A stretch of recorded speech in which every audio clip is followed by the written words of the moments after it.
Oui, bonsoir.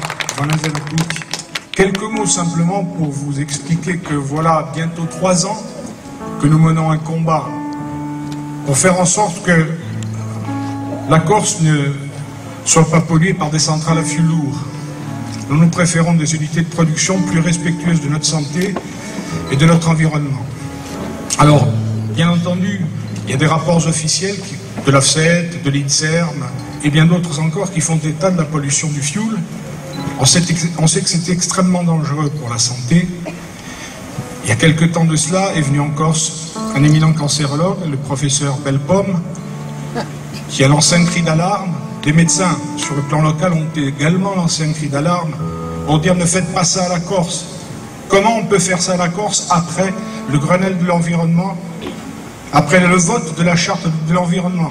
Et pourtant, bien sûr, des promesses ont été faites, notamment par le président de la République, qui s'est engagé à raccorder la Corse au gazoduc, au Galci. Mais à l'heure où je vous parle, rien de concret n'a vu le jour.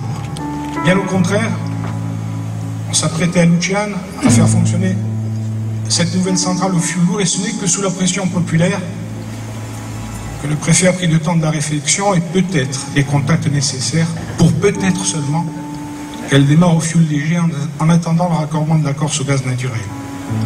Alors pourtant, on verra quelle décision, mais dans tous les cas, nous verrons si nous sommes considérés en Corse comme de véritables citoyens ou si nous sommes considérés comme des sous-citoyens, en fonction de la décision qui sera prise.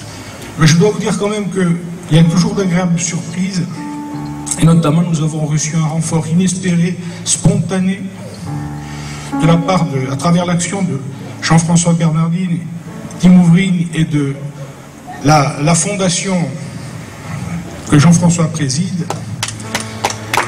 Ce que je voulais vous expliquer, c'est que c'était très courageux de sa part, c'était très courageux de leur part. Il n'y a pas beaucoup de gens dans ce métier qui sont capables de faire ça. On les compte sur les doigts d'une main. Tous les soirs, pendant son spectacle, il dénonce la tentative de mettre en place des centrales à fioul en Corse. Tous les soirs pendant son spectacle, il donne avec ses programmes un document de sensibilisation, une note de sensibilisation pour les spectateurs. Alors moi je voulais ce soir publiquement, au nom du collectif régional contre le fioul lourd et au nom de l'association Azentinil que j'ai l'honneur de représenter, adresser mes remerciements à Alain, Jean-François Bernardine, toute l'équipe qui les accompagne et à l'association pour une formation pour la Corse.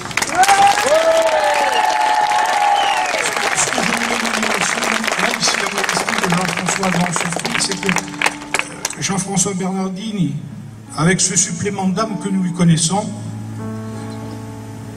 est toujours à la recherche de l'authenticité, s'adresse à la sensibilité des cœurs,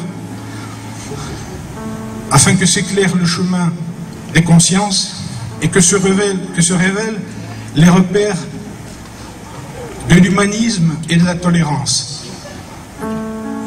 È stato un onore, faut que tu sapessi che è stato un onore di sparta sul cammino di lotta e di fratellanza in côté.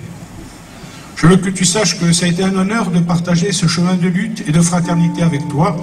J'espère que la sincérité de tes convictions feront de nombreux disciples, et j'espère aussi que nombreux seront ceux qui rejoindront l'action de l'association que tu présides et qui s'appellera avec un titre tout à fait évocateur, Umani, humain. Merci beaucoup, messieurs.